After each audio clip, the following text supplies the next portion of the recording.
People going through a tough time may soon start bypassing the chemist shop in favour of the bookstore or library. Bibliotherapy is already quite the thing in English-speaking countries, and over the past few months has started to make a name for itself in France. Emilie de Vienne is a coach and author, and she now specialises in bibliotherapy. I developed a biblio-coaching method that basically consists of using books to help people overcome a problem, solve particular issues, see how others have got through difficult periods, how they felt less alone in times of worry. We can also use books for self-discovery, for personal development. After a private consultation, Emilie will write up a personalised prescription, specific to the individual's reading tastes and habits.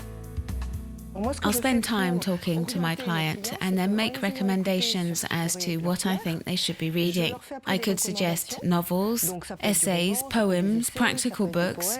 I'll recommend specific pieces and then they'll make their own selection. Once they've read them, we meet again and we discuss what they read and what they enjoyed. I don't impose anything and keep it varied. Bibliotherapy means finding the right book at the right time. For career development, for example, Emilie quotes from the book Complètement Cramé by Gilles Le Gardinier. Dreams help you move forward, they grow with you, they lift you, but you must rid yourself of illusion as soon as possible. Delusion stops you seeing the world as it really is, and inevitably leads to failure. This sentence backs me up when I ask someone how their project's getting on, for example. Are they remaining realistic, but also holding on to their dreams? Even though Emilie's consultations may touch on some psychological aspects, she does not see herself as a replacement therapist. Her role as a coach, however, means she helps her clients face up to and accept their issues. People feel less guilty. They realise they're not the only ones to be dealing with such and such a problem because an expert has spent time considering the issue and has found a book where a man or woman is going through the same thing and has shared their experiences. This is exactly how American author Douglas Kennedy felt. He attended Paris's 34th annual book fair, le Salon du Livre de Paris, which was held between the 21st and 24th of March, and participated in one of this year's major themes, the book that changed my life. He spoke of Richard Yates's Revolutionary Road, saying it inspired him to become a writer. Reading Richard Yates' book was like looking in a mirror. He exposes a certain truth within American society, and failed marriages in particular. His incredibly realistic descriptions of failed marriages, described with such lucidity, such clarity, and such brutality, but a very human brutality, had a very profound impact on me because I grew up within a failed marriage. And this is how I became an author.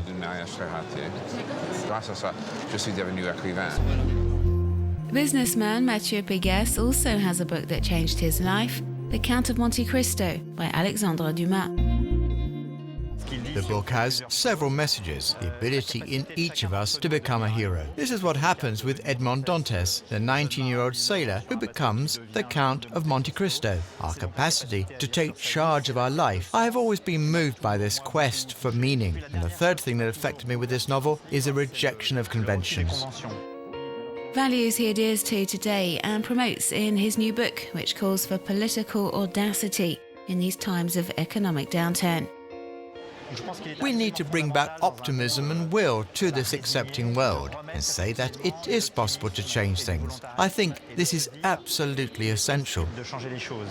Positive literature, comforting books, what's known as feel-good books. Very popular in the United States, they're now available and growing in popularity in France.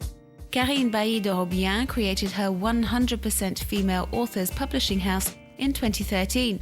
And the stories always have a happy ending. The main character is always a woman, and as the book progresses, she has to overcome hurdles, problems along the way, and she learns from this and grows throughout the story. The reader identifies with this character, and when she finishes the book, she feels better. We know that women are now turning to feel-good literature to help enhance their life, often when they've had their first child or when they're trying to balance work and family life. Women aged 30 to 35 and upwards who use reading as a sort of comfort blanket to help them in their day-to-day lives. Une lecture qui les aide en fait à mieux vivre leur quotidien. Most of Karine's authors are American and German, but we're starting to see some French too. On a lancé notre premier We held our first literary competition. We asked people to submit manuscripts and use the feel-good factor as inspiration. Plus d'une centaine de manuscrits.